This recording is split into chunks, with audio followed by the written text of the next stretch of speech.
ഉൽപ്പത്തി പുസ്തകത്തിൽ നിന്നുള്ള വായന 5-ാം അധ്യായം. ആദം മുതൽ നോഹ വരെ.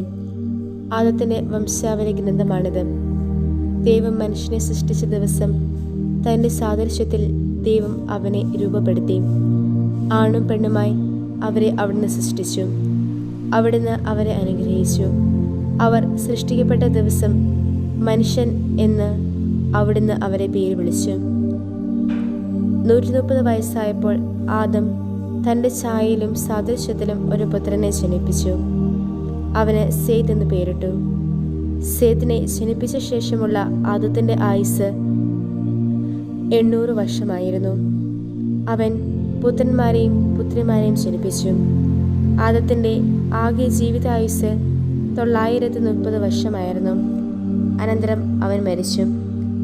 105 വയസ്സായപ്പോൾ സേത്ത് ഏനോഷിനെ ജനിപ്പിച്ചു. ഏനോഷിനെ ജനിപ്പിച്ച ശേഷം സേത്ത് 807 വർഷം ജീവിച്ചു. അവൻ പുത്രന്മാരെയും പുത്രിമാരെയും ജനിപ്പിച്ചു. സേത്തിൻ്റെ ആകെ ജീവിതായുസ് 912 വർഷമായിരുന്നു. അനന്തരം അവൻ മരിച്ചു. 90 വയസ്സായപ്പോൾ ഏനോഷ് കേനാനെ ജനിപ്പിച്ചു. കേനാനെ ജനിച്ച ശേഷം ഏനോഷ് 815 വർഷം ജീവിച്ചു. അവൻ പുത്രന്മാരെയും പുത്രിമാരെയും ജനിപ്പിച്ചു.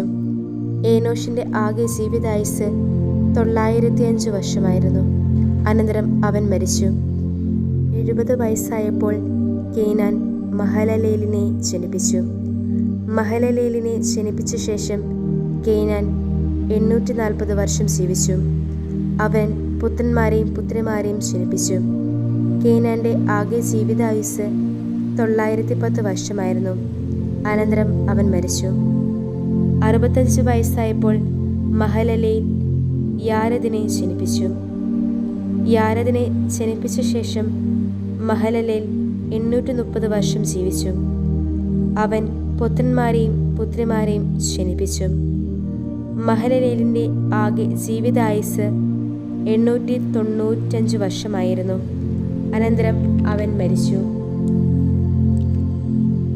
162 വയസ്സായപ്പോൾ യാരദ് ഹേനോക്കിനെ ജനിപ്പിച്ചു. ഹേനോക്കിനെ ജനിപ്പിച്ച ശേഷം യാരദ് 800 വർഷം ജീവിച്ചു. അവൻ പുത്രന്മാരെയും പുത്രിമാരെയും ജനിപ്പിച്ചു. യാരദിൻ്റെ ആകെ ജീവിത ആയുസ് 962 വർഷമായിരുന്നു. അനന്തരം അവൻ മരിച്ചു.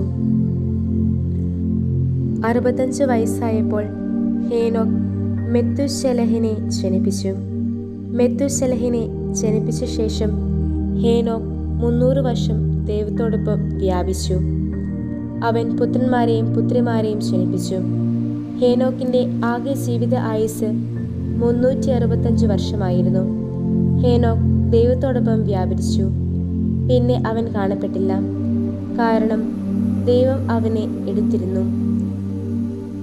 187 വയസ്സായപ്പോൾ മെത്തുശലഹ് ലാമേക്കിനെ ജനിപ്പിച്ചു. ലാമേക്കിനെ ജനിപ്പിച്ച ശേഷം മെത്തുശലഹ് 782 വർഷം ജീവിച്ചു.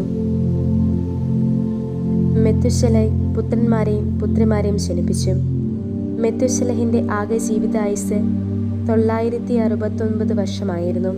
അനന്തരം അവൻ മരിച്ചു. 182 വയസ്സായപ്പോൾ ലാമേക്ക് ഒരു പുത്രനെ ജനിപ്പിച്ചു.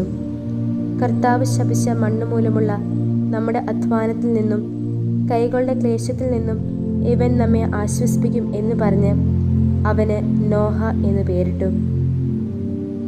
നോഹയെ ജനിപ്പിച്ച ശേഷം ലാമേക്ക് 595 വർഷം ജീവിച്ചു. അവൻ പുത്രന്മാരെയും പുത്രിമാരെയും ജനിപ്പിച്ചു. ലാമേക്കിൻ്റെ ആകെ ജീവിതായുസ് 877 വർഷമായിരുന്നു. അനന്തരം അവൻ മരിച്ചു. നോഹയ്ക്ക് 500 വയസ്സ് തികഞ്ഞു. നോഹ ഷേമിനെയും ഹാമിനെയും യാഫത്തിനെയും ജനിപ്പിച്ചു.